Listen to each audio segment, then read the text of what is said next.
Hello बच्चे, नमस्कार। आज की जो वीडियो है एक विशेष टॉपिक पर है। ठीक है, जो बहुत सारे बच्चे लोगों के लिए जो है वो समस्या रहती है। ठीक है, बच्चे लोगों के लिए समस्या क्या रहती है कि पढ़ने का सही समय क्या है, कब हम लोग जो है वो पढ़ाई करेंगे जो हम लोगों के लिए बहुत ही ज़्यादा फ़ायदेमंद होगा।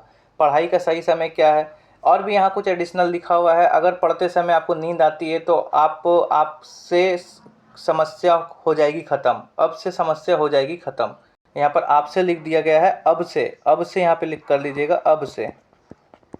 अब से समस्या हो जाएगी ख़त्म। लगातार 12 घंटा 14 घंटा पढ़ने का सही तरीका अगर आप ढूंढ रहे हैं तो ये वीडियो आपके लिए बहुत ही ज़्यादा हेल्पफुल होगी। चलिए आज की वीडियो में हम लोग जानेंगे कि क्या क्या आज की वीडियो में हम लोग जानेंगे। ठीक है, किन किन चीज़ों के बारे में आज की वीडियो में हम लोग जानेंगे। हम लोग आज क्लास में स्टार्ट करते हैं। ठीक है, सबसे पहले हम लोग जानेंगे कि पढ़ने का सही समय क्या है, दिन या रात। दिन में पढ़ने से ज़्यादा फ़ायदे होंगे कि रात में पढ़ने से ज़्यादा फ़ायदे होंगे, आज की वीडियो में हम लोग जानेंगे। 12 घंटे 14 घंटे की पढ़ाई कैसे करें। बहुत सारे बच्चे लोगों के मन में ये डाउट रहता है कि 12 घंटे 14 घंटे, कुछ बच्चे जो होते हैं वो एक दिन पढ़ लेते हैं, 2 दिन पढ़ लेते हैं, लेकिन तीसरे दिन से नहीं पढ़ पाते हैं, चौथे दिन से नहीं पढ़ पाते हैं। ठीक है, तो उनके लिए ये वीडियो है। ठीक है, आप लोग ध्यान से देखिएगा कि मैं आप लोगों को बताऊंगा कि आप 12 घंटे 14 घंटे की पढ़ाई आराम से कर सकते हो। ठीक है, पढ़ते समय नींद आ जाती है। बहुत सारे बच्चे लोगों का ये मन में ये सवाल रहता है। अब बहुत सारे बच्चे लोगों के साथ ऐसा होता है कि पढ़ते समय जो है वो नींद आ जाती है। तो उसका कारण क्या है, उसका कारण मैं आप लोगों को बताऊंगा कि क्यों आप लोगों को नींद आ जाती है। ठीक है, और इससे छुटकारा जो है वो कैसे पाएंगे, क्या करेंगे जिससे हम लोगों को पढ़ते समय जो है वो नींद नहीं आएगी। बहुत बड़ी गलती जो अक्सर बच्चे करते हैं। अच्छा, एक गलती के बारे में आप लोगों को बताऊंगा। जो बहुत सारे बच्चे लोग जो है वो अक्सर गलती, इस तरीके की गलती जो है वो करते हैं। ठीक है, नए नए बच्चे जो गवर्नमेंट एग्ज़ाम की तैयारी में शुरू करते हैं वो इस तरह की गलती जो है वो कर देखने को मिलता है। तो चलिए हम लोग सबसे पहले जानते हैं कि पढ़ने का सही समय क्या है, दिन या रात। पढ़ने का सारे समय जो है वो सही होते हैं। पढ़ने के सारे समय जो है वो सही होते हैं, चाहे वो दिन हो या रात। चाहे आप रात में पढ़ाई कर रहे हो या फिर दिन में आप पढ़ाई कर रहे हो, तो दोनों के दोनों समय जो है वो सही होते हैं। ज़बरदस्ती अलग अलग टाइम पर उठ कर पढ़ने से नहीं होंगे फ़ायदे। ज़बरदस्ती अलग अलग टाइम पर उठ के पढ़ने से के नहीं होंगे फ़ायदे। इसका कहने का मतलब ये है कि बहुत सारे बच्चे सोचते हैं कि मैं गवर्नमेंट एग्ज़ाम की तैयारी कर रहा हूँ तो मैं सुबह 4 बजे अपनी नींद को तोड़ करके उसके बाद मैं पढ़ना चालू करूँगा, सुबह 4 बजे से पढ़ूँगा। या फिर बहुत सारे बच्चे लोगों का आदत नहीं है कि रात में जाग करके पढ़ने के लिए, तो फिर भी वो सोचते हैं कि मैं रात को 12 बजे तक पढ़ाई करूँगा, 1 बजे तक पढ़ाई करूँगा, ऐसे सोचते हैं। ठीक है, तो ये बच्चे लोग जो है वो गलती करते हैं। गलती क्या करते हैं मैं आप लोगों को बताता हूँ कि ज़बरदस्ती अपनी नींद को तोड़ करके अगर आप पढ़ेंगे तो आपके फ़ायदे जो है वो नहीं होंगे। आप आराम से सोइए, सोकर उठने के बाद अगर आप अपने नींद को पूरे करने के बाद अगर आप फ्रेश मूड से उठते हैं, उसके बाद आप पढ़ाई में लगते हैं, तो आपके पढ़ाई का भी जो है वो मन करेगा आपको पढ़ाई करने का। मेरा कहने का मतलब ये है कि आपको कोई ज़रूरत नहीं है कि 4 बजे उठ करके पढ़िए, 5 बजे उठ करके पढ़िए तभी आपका सिलेक्शन होगा। ऐसा थोड़ी होता है। जो 7 बजे उठ करके 7 बजे सोकर उठते हैं उनका सिलेक्शन नहीं होता है। जो 8 बजे सो करके उठते हैं ऐसा उसमें उनका सिलेक्शन नहीं होता। नहीं, ये बात बिल्कुल गलत है। आपको जितना घंटे की नींद मिनिमम आप लोगों को कम से कम 8 से 10 घंटे की नींद जो है वो लेनी है। उसके बाद जो आप लोगों का समय बच रहा है उसके बाद आप लोग अपने पढ़ाई पर झोंक सकते हो वो समय को।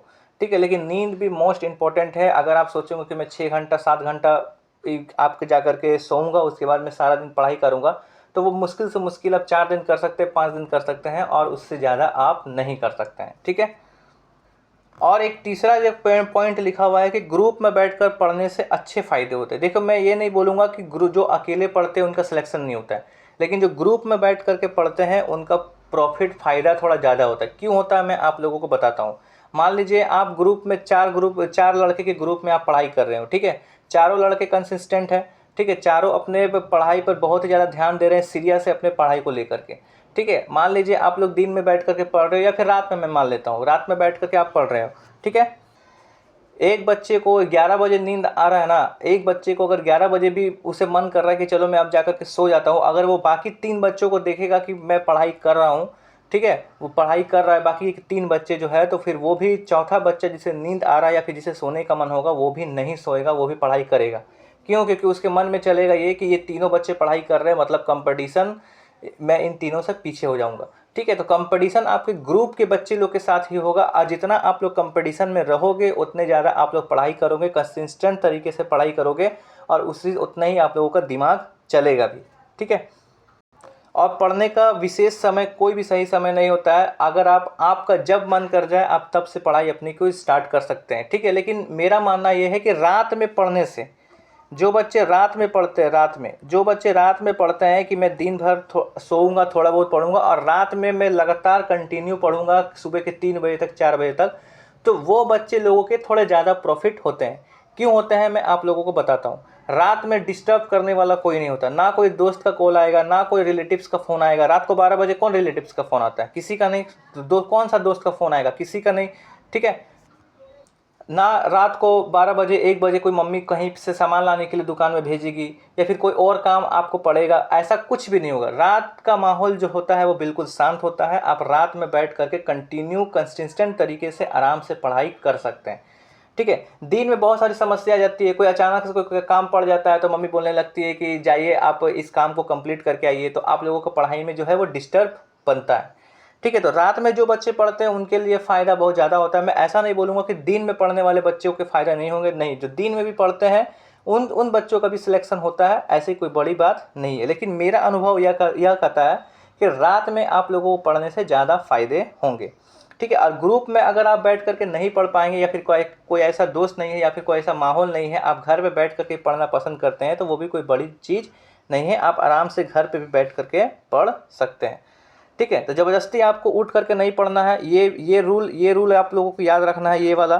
ठीक है। ज़बरदस्ती उठ कर नहीं पढ़ना। आज से जो भी नए बच्चे गवर्नमेंट एग्ज़ाम की तैयारी कर रहे हैं या फिर जो भी बच्चे इस गलती को दोहरा रहे हैं, जो भी बच्चे 4 बजे 5 बजे सुबह ज़बरदस्ती उठ करके पढ़ाई कर रहे हैं, वो आज से इसे छोड़ देंगे, ठीक है। लेकिन हाँ, अगर आपको जल्दी उठ के पढ़ने का ही मन है कि नहीं मुझे 4 बजे ही उठ कर पढ़ने का मन है, तो आप रात में जल्दी सो जाना, जिसके कारण आप लोगों को 4 से 5 बजे आप लोगों की नींद जो है वो खुल जाएगी, ठीक है। तो ये गलती आप लोगों को नहीं दोहराना है। पढ़ने का कोई भी विशेष समय नहीं होता है, जब आपका मन कर जाए। और मोटिवेशन वाले बच्चे जो होते हैं, जो सीरियस अपने पढ़ाई को रखते हैं, उन्हें कोई भी समय जो है वो अच्छा या बुरा नहीं लगता है, उन्हें सिर्फ पढ़ने से मतलब होता है। चलिए अब आगे की ओर बढ़ते हैं, अब दूसरे टॉपिक की ओर बढ़ते हैं। अब दूसरा है कि 12 घंटे 14 घंटे की पढ़ाई कैसे करें। मैं एक बात आप लोगों को बताना चाहूँगा, पहले आप लोग यहाँ पे सुन लीजिए कि लिखा हुआ क्या है। शुरुआत में 12 घंटे 14 घंटे की पढ़ाई नहीं कर पाएंगे, ये बिल्कुल सही है। 12 घंटे 14 घंटे की पढ़ाई नहीं कर पाएंगे। मैं आप लोगों को बताता हूँ कैसे। मान लीजिए आपने किसी का भी फॉर्म भरा, मान लीजिए आपने रेलवे का आरपीएफ का फॉर्म भरा या एलपी का फॉर्म भरा, ठीक है। आप उससे पहले पढ़ाई नहीं करते, अब आप सोचेंगे कि मैं एलपी की तैयारी करूँगा, और अचानक से आप फाउंडेशन बैच खरीद करके अचानक से 12 घंटे पढ़ने की कोशिश करते हो, 14 घंटे पढ़ने की कोशिश करते हो, तो वो आपका ज़्यादा से ज़्यादा 2 दिन आप पढ़ पाएंगे, 3 दिन पढ़ पाएंगे, चौथे दिन से आप पढ़ ही नहीं पाएंगे, 6 घंटे भी नहीं पढ़ पाएंगे। आप इतने ज़्यादा थक जाओगे, क्योंकि आपको बॉडी उसके हिसाब से क्या करना पड़ता है, अपने बॉडी को आदत लगानी पड़ती है पढ़ने की। माइंड सेट करना पड़ता है, माइंड को भी अपने आदत लगाना पड़ता है कि मुझे 10 घंटे 12 घंटे की पढ़ाई करनी है, ठीक है। ऐसा कैसे होता है मैं आप लोगों को बताता हूँ। शुरुआत में आप 6 से 7 घंटे की पढ़ाई करें। 6 से 7 घंटा पढ़ना, मैं तो बोलूँगा 7 घंटे भी नहीं, 6 घंटे की पढ़ाई सबसे बढ़िया बेस्ट होती है। उसके बाद बाकी बात आप थोड़ा सो जाओ, ठीक है। 8 से 10 घंटे की नींद लेनी है, और बाकी बात जो बचेंगे आप अपने पर्सनल काम में यूज कर सकते हो, ठीक है। 6 घंटे की पढ़ाई आप लोगों को करनी है। धीरे धीरे करके एक घंटा करके अपने पढ़ाई को धीरे धीरे करके आप लोगों को बढ़ा सकते हैं। आप लोगों को 12 घंटे 14 घंटे तक पढ़ने हैं, तो आप लोगों को क्या करना है, पहले आप लोग 6 घंटे पढ़ाई से शुरुआत करेंगे। जैसे जैसे आप लोग पढ़ते जाएंगे वैसे वैसे आप लोगों का सिलेबस जो है वो ख़त्म होता जाएगा। रिवीजन के लिए आप लोगों के लिए कंटेंट जो है वो बढ़ता चला जाएगा, ठीक है। मान लीजिए आप अभी शुरुआत कर रहे हैं, तो आप पहला चैप्टर पढ़ रहे हैं हर एक सब्जेक्ट का। 1 महीना 2 महीना के बाद आप तीसरे चैप्टर पे आ जाएंगे, चौथे चैप्टर पे आ जाएंगे, तो पीछे का जो चैप्टर है उसे रिवीजन करने के लिए आप लोगों के लिए कंटेंट जो है वो बढ़ जाएगा। उसके बाद धीरे धीरे आप अपने टाइम को बढ़ा सकते हैं। एक बार में ऐसा भी नहीं है कि आप 2 महीना 6 घंटा पढ़ रहे हैं, उसके बाद 2 महीना के बाद आप अचानक से 12 घंटा पढ़ना स्टार्ट कर दिए, ऐसा भी नहीं करना है। आप लोगों को एक घंटा करके बढ़ाना है। जैसे कि मान लीजिए आप लोगों ने 1 महीना जो है वो 6 घंटे पढ़ाई किया, उसके बाद आप लोग जो है वो 1 मंथ के बाद 1 घंटा बढ़ा सकते हैं, 7 घंटा कर सकते हैं, ठीक है। या फिर 15 दिन के बाद 20 दिन के बाद आप लोग फिर 1 घंटा बढ़ा सकते हैं। उसे वैसे करके आप लोगों को धीरे धीरे अपने बॉडी को जो है वो क्या करना है, 12 घंटे 14 घंटे की पढ़ाई की आदत जो है वो लगानी है। देखिए बॉडी जो है ना, बॉडी को आदत लगाना पड़ता है किसी भी चीज़ के लिए। चाहे आप कहीं पर काम भी कर रहे हो तो आपको उस हिसाब से आदत लगाना पड़ता है, धीरे धीरे करके आप लोगों को थकाली आप लोगों को इस तरह से पढ़ना है कि 12 घंटा 14 घंटा पढ़ने के बाद आप लोगों को कोई भी थकान महसूस ना हो। ऐसा ना हो कि इतना ज़्यादा आप लोग थक गए हैं कि अगले दिन जो है वो किताब खोलने का मन ही नहीं कर रहा है, तो फिर आप लोग गैप कर करके, अगर आप एक दिन 12 घंटा पढ़ लिए, ठीक है, उसके बाद 4 दिन आप पढ़ने नहीं बैठे, उसके अगले बाद 4 दिन के बाद अगर आप 12 घंटा पढ़े तो आपको क्या लगता है कि आपको सिलेक्शन हो जाएगा? नहीं। हर दिन 4 घंटा पढ़ने वाला बच्चा सिलेक्शन लेकर चल जाएगा, लेकिन आप 12 घंटे पढ़ रहे हैं और 2-2 दिन 3-3 दिन के बाद किताब खोल रहे हैं तो आपका नहीं होगा।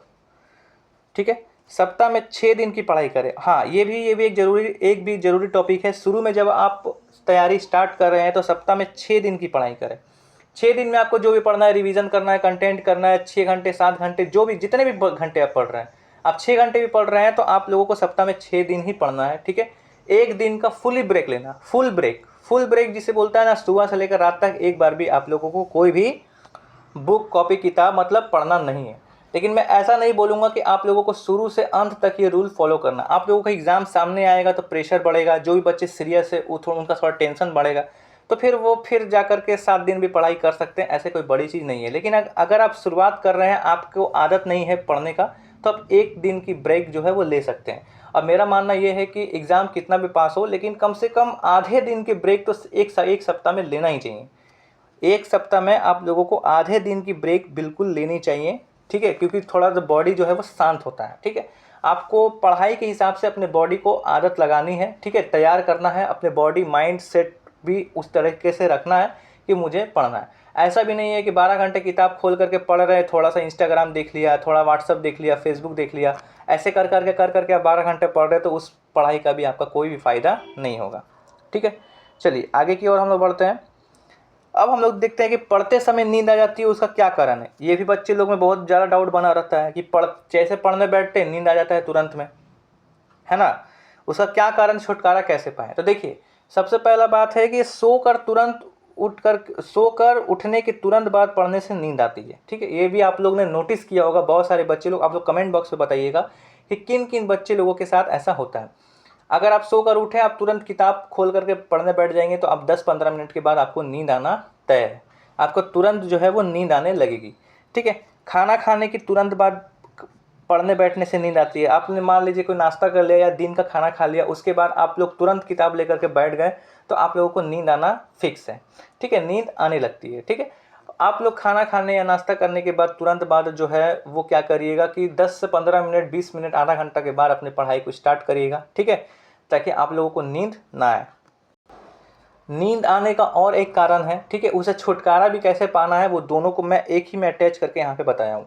देखिए, पढ़ाई की शुरुआत ऐसे सब्जेक्ट से करो जिससे पढ़ने में आपको थोड़ा काम नहीं या कम होगा। ठीक है, थोड़ा सा मिस्टेक्स हो जा रहा है, कम इंटरेस्ट आता हो, और फिर जो सब्जेक्ट हार्ड लगता है उससे पहले करने की कोशिश करें। कहने का मतलब ये जानते हैं, ये जो मैं आप लोगों को बता रहा हूँ, ये 12 घंटे 14 घंटे में भी फॉलो होने वाला है। जैसे कि मान लीजिए यहाँ पर जो है 12 घंटे 14 घंटे की पढ़ाई कैसे करें, इसमें भी यही रूल फॉलो होगा। क्या फॉलो होगा मैं आप लोगों को बताता हूँ। ठीक है, आप लोगों को मान लीजिए कि कोई सब्जेक्ट जो है उसे पढ़ने में इंटरेस्ट नहीं आता है। ठीक है, जैसे कि मान लीजिए पढ़ने में बहुत हार्ड लगता है या बिल्कुल बोरिंग जैसा सब्जेक्ट लगता है।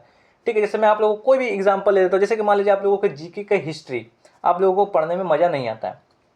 ठीक है, बहुत ज़्यादा बोरिंग जैसा सब्जेक्ट लगता है, तो आप लोग क्या करेंगे, उस सब्जेक्ट को ही शुरुआत करेंगे पढ़ाई से। जैसे कि मान लीजिए आपने पढ़ाई आज की दिन की शुरुआत कर ली, दिन की शुरुआत के बाद आपने आज का पढ़ाई जो है वो स्टार्ट कर दिया, तो आप सबसे पहले क्या करेंगे, जो बोरिंग सब्जेक्ट लगता है, जो हार्ड सब्जेक्ट लगता है, आप लोग सबसे पहले उसी को ख़त्म करेंगे। क्यों? क्योंकि मैं आप लोगों को बताता हूँ, दिन की शुरुआत होने पे क्या होता है, माइंड जो होता है वो बिल्कुल फ्रेश रहता है। जैसे कि मान लीजिए आज आपने सुबह उठा, 7 बजे उठा, उसके बाद आपने ब्रश वगैरह, नाश्ता वगैरह जो भी आपने किया वो करने के बाद आप अपने पढ़ाई को स्टार्ट किए। ठीक है, पढ़ाई को स्टार्ट किए। पहले अगर आप अपने बोरिंग सब्जेक्ट, जैसे कि मान लीजिए हिस्ट्री आपको पढ़ने में अच्छा नहीं लगता है, ज्योग्राफी आपको पढ़ने में अच्छा नहीं लगता है, आपने उसी से शुरुआत किया।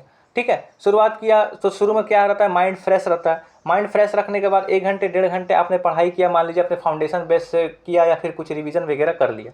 ठीक है, अब आपके माइंड में क्या चल रहा है पता है, अब आपके माइंड में ये चल रहा है कि जो सब्जेक्ट मुझे पढ़ने में अच्छा नहीं लगता था उसे मैंने पार कर दिया। ठीक है, पार कर दिया। और उसके बाद जो आपको इंटरेस्ट लगता है, मान लीजिए आपको मैथ पढ़ने में ज़्यादा अच्छा लगता है, रीजनिंग पढ़ने में ज़्यादा अच्छा लगता है, हिंदी पढ़ने में ज़्यादा अच्छा लगता है, तो आप लोग उसे उसके बाद भी पढ़ेंगे ना, तो आप लोगों को इंटरेस्ट बना रहेगा, आप लोगों को नींद नहीं आएगा। ठीक है, नींद जो है वो बिल्कुल नहीं आएगा। और दूसरा फ़ायदा क्या होगा कि जो बोरिंग सब्जेक्ट लगता है उसमें आप लोगों का फोकस भी नहीं बनता है।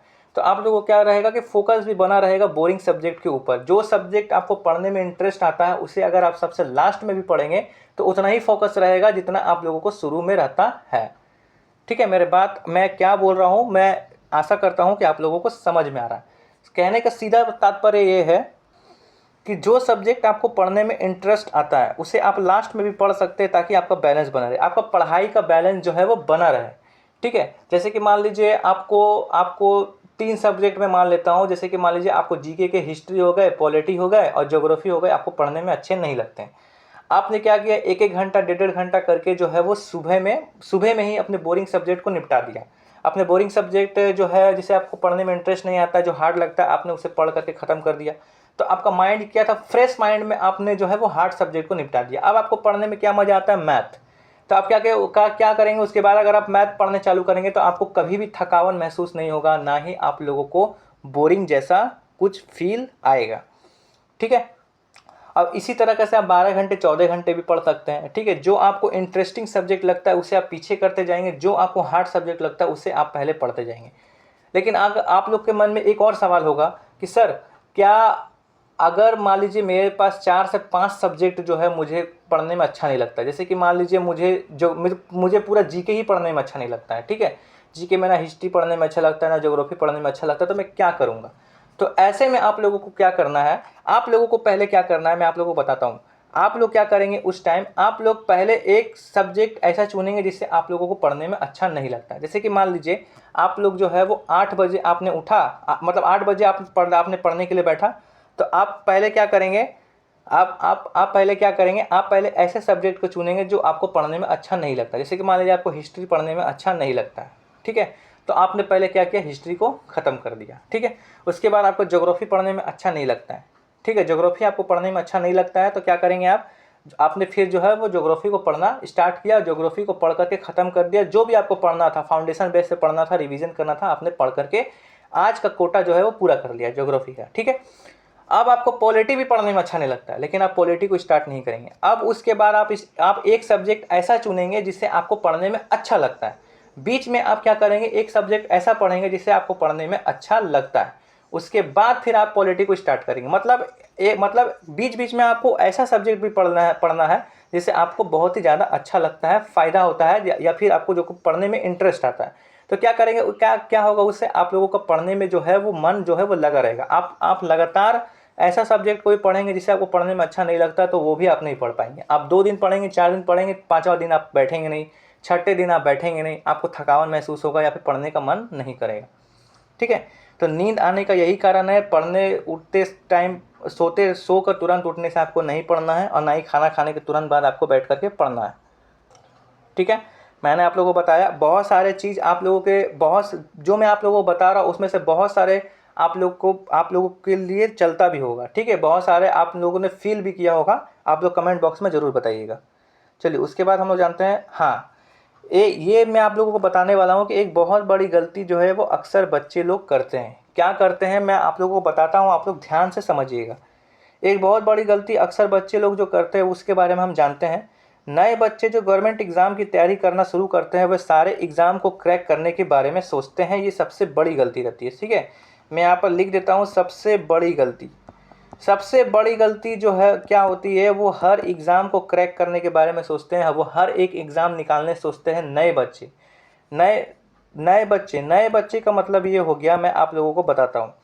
मान लीजिए आप एसएससी की तैयारी करने वाले हैं, आप एसएससी सीजीएल की तैयारी करने वाले बच्चे हैं। ठीक है, आप एसएससी सीजीएल की तैयारी कर रहे हैं। ठीक है, उसके बाद आप एसएससी सीजीएल की तैयारी कर रहे हैं, उसके बाद आपने एसएससी जीडी का भी फॉर्म भर दिया। मैं आप लोगों को बताता हूँ ऐसा होता क्या है।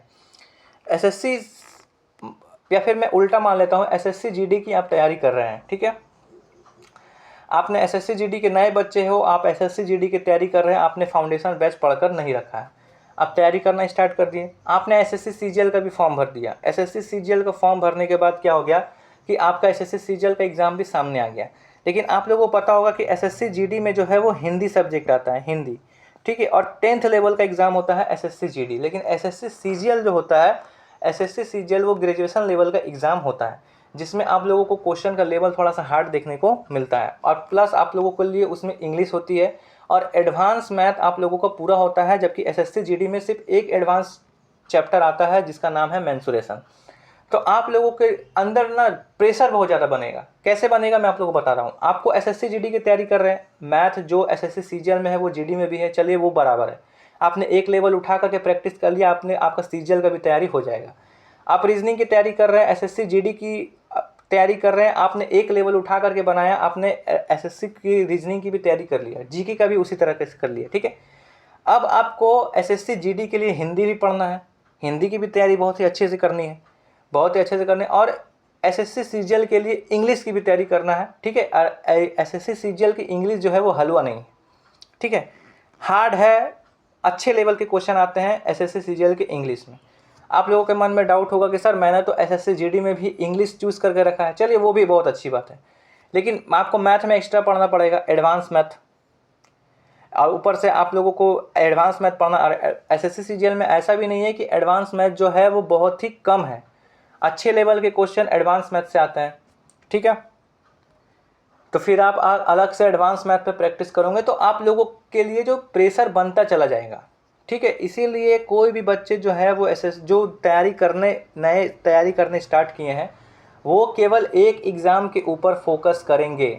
मैं आप लोगों को बता रहा हूँ, एक एग्ज़ाम को टारगेट बना करके करिए, उसी के हिसाब से आप लोगों को पढ़ना है, ठीक है। लेकिन ऐसा थोड़ी ना होता है कि जो भी बच्चे तैयारी करते हैं वो एक ही एग्ज़ाम की तैयारी करते, नहीं।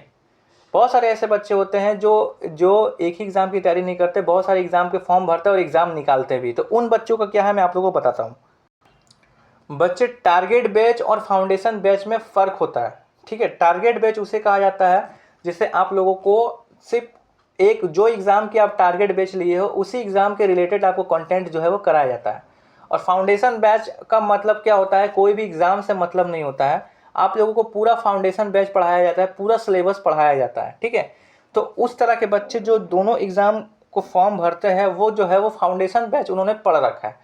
मान लीजिए एसएससी जीडी की वो तैयारी कर रहे हैं, लेकिन फिर भी उन्होंने एडवांस मैथ का भी चैप्टर पढ़ा है और कंप्लीट करके रखा है, ठीक है।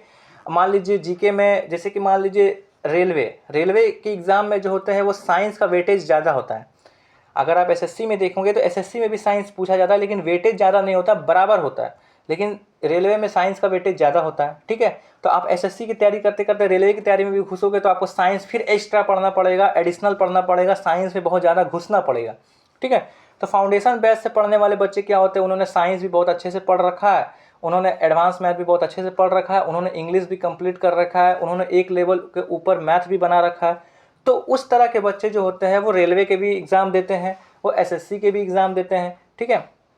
कोई किसी भी लेवल के एग्ज़ाम जो है वो देने में सक्षम होते हैं।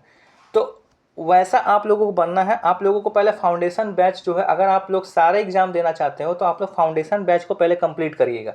फाउंडेशन बैच को कंप्लीट करना है मतलब हर एक सब्जेक्ट का फाउंडेशन बैच अच्छे से कंप्लीट करना है, तभी आप रेलवे, एसएससी, बैंकिंग का लेवल तो थोड़ा हार्ड हो जाता है, ठीक है। एसएससी रेलवे की आप लोग तैयारी के फॉर्म जो है भर सकते हो और एग्ज़ाम भी आराम से दे सकते हो, ठीक है। एग्ज़ाम भी आराम से दे सकते हो। तो ये सारे होते हैं। नए बच्चे जो होते हैं ना, नए बच्चे जो गवर्नमेंट एग्ज़ाम की तैयारी जो करने शुरू करते हैं, उनके सामने उसके बाद जब तैयारी करने स्टार्ट करते हैं, कोई भी फॉर्म आता है ना वो हर फॉर्म को भर देते हैं और सोचते हैं कि हम हर फॉर्म को निकाल लेंगे। तो ऐसा नहीं होता है, ठीक है। बाकी ये बात जो मैंने आप लोगों को बताया, वो जो पुराने बच्चे होते हैं जो 1 साल 2 साल 3 साल से जो कंपटीशन की तैयारी में लगे हुए, गवर्नमेंट एग्ज़ाम की तैयारी में लगे हुए हैं, उन्हें ये बात पता होता है। लेकिन नए बच्चे जितने भी मेरे वीडियो को देख रहे हैं और जो यहाँ तक वीडियो देख करके पहुँचे हैं, वो अपने दिमाग में एक बात बैठा लेंगे कि अगर आपके पास एक ही आपको जॉब चाहिए, मान लीजिए कि आप बहुत सारे बच्चे टारगेट बना कर रखते हैं कि मुझे इसी लेवल का जॉब चाहिए या यही जॉब चाहिए, तो आप केवल यही जॉब की तैयारी के लिए आप लोग अपने टारगेट बैच से पढ़ लीजिए, ठीक है। वरना अगर कोई ऐसे बच्चे हैं जिन्हें ये लगता है कि मुझे तो बस सरकारी नौकरी चाहिए, कोई भी एग्ज़ाम मतलब कोई भी नौकरी मिल जाएगा, मुझे बस सरकारी नौकरी चाहिए, तो वो बच्चे पहले आराम से फाउंडेशन बैच अपने कंप्लीट करेंगे हर एक सब्जेक्ट के, चाहे वो हिंदी हो, इंग्लिश हो, मैथ्स हो, रीजनिंग हो, जीके के हिस्ट्री ज्योग्राफी हो, ठीक है, पॉलिटी हो, बायोलॉजी हो, फिजिक्स हो, वो हर एक सब्जेक्ट का जो है वो फाउंडेशन बैच को पहले कंप्लीट करेंगे। उसके बाद वो सक्षम हो जाते हैं हर एक फॉर्म को भरने के लिए, चाहे वो एसएससी का फॉर्म हो, चाहे वो रेलवे का फॉर्म हो। उसके बाद उसे फॉर्म भर करके एग्ज़ाम देने में कॉन्फिडेंस आएगा और उससे जो है वो एग्ज़ाम पार कर पाएंगे। ठीक है, तो ये बहुत बड़ी गलती जो मैंने है वो आप लोगों को बताया, क्योंकि मुझे भी कुछ दिन पहले ही 3-4 बच्चों लोगों से मैंने पूछा था। ठीक है, तो वो सारे बच्चे लोग भी ये कॉमन मिस्टेक्स किए थे, इसीलिए मैंने आप लोगों को बता दिया। ठीक है, बाकी आप लोगों को वीडियो कैसा लगा आप लोग ज़रूर से ज़रूर बताइएगा। अच्छा, एक बात और है आप लोगों के लिए कि इसी चैनल पर और गाइडेंस की वीडियो आते रहेगी कि क्या आप लोग गलती नहीं करना है, क्या आप लोगों को रूल फॉलो करना है, ये तो आती रहेगी। ठीक है, चैनल को ज्वाइन कर लीजिएगा। इस चैनल पर अभी क्या चल रहा है, इस चैनल पर आपको क्या अभी देखने को मिलेगा, तो एसएससी जीडी के चैप्टर वाइज प्रैक्टिस चल रही है। ठीक है, लगातार चैप्टर वाइज प्रैक्टिस चल रही है हमारे चैनल पर। चैप्टर वाइज प्रैक्टिस का मतलब होता है हर एक सब्जेक्ट का, हर एक चैप्टर का लेटेस्ट और अपडेटेड क्वेश्चन की प्रैक्टिस चल रही है एसएससी जीडी 2026 वाले बच्चों के लिए। ठीक है, जिन्होंने भी एसएससी जीडी 2026 की तैयारी जो भी कर रहे हैं वो क्या कर सकते हैं, हमारे चैनल को ज्वाइन कर सकते हैं। कैलकुलेशन सीरीज भी चल रही है। ठीक है, कैलकुलेशन की स्पीड को कैसे बढ़ाएं वो अभी थोड़े दिन पहले ही स्टार्ट हुई है। ठीक है, कैलकुलेशन सीरीज की भी वीडियो आएगी। ठीक है, कैलकुलेशन की रिवीजन भी चल रही है। रिवीजन का मतलब ये होता है कि बहुत सारे बच्चे लोग जो है वो रिवीजन नहीं कर पाते, तो शॉर्ट्स के माध्यम से या वीडियो के माध्यम से उन लोगों का रिवीजन भी होगा। ठीक है, बाइलिंगुअल क्लास है बिल्कुल। ठीक है, हिंदी इंग्लिश आपको दोनों में देखने को मिल जाती है। और जो भी क्लास में पढ़ाई होती है ना, वो पीडीएफ अवेलेबल होता है टेलीग्राम चैनल पर। टेलीग्राम चैनल पर पीडीएफ भी दे दिया जाता है हर एक सब्जेक्ट का, चाहे वो मैथ हो, हिंदी हो, ठीक है, जीके हो, हर एक सब्जेक्ट का जो है वो पीडीएफ भी दे दिया जाता है, ताकि आगे के भी बच्चे लोगों को अगर रिवीजन करना हो तो कोई प्रॉब्लम ना हो। सारे चीज़ का लिंक जो है आपको डिस्क्रिप्शन में मिल जाएगा, देखने को आराम से जा करके वहाँ से ज्वाइन कर सकते हैं। ठीक है, बाकी जो मैंने आप लोगों को टॉपिक बताया, क्या क्या आप लोग से मैच करता है, आप लोग ज़रूर से ज़रूर बताइएगा कमेंट बॉक्स में। अब वीडियो कैसा लगा वो भी बताइएगा। ठीक है, चलिए फिर मिलेंगे हम लोग एक और धमाकेदार क्लास के साथ। ठीक है, फिर मिलेंगे। गाइडेंस की वीडियो हो चाहे किसी भी चीज़ की वीडियो हो जिससे आप लोगों को पढ़ाई में मदद हो, मैं हर एक वीडियो लाता रहूँगा। आप लोग चैनल को ज्वाइन करके रखिएगा। ठीक है, और जो भी भाई बहन आपके एसएससी जीडी वगैरह की तैयारी कर रहे हैं, गवर्नमेंट एग्जाम की तैयारी कर रहे हैं, उसे भी ये चैनल को शेयर कर दीजिएगा। ठीक है, मिलेंगे हम लोग एक और धमाकेदार वीडियो के साथ। तब तक के लिए जय हिंद, जय भारत।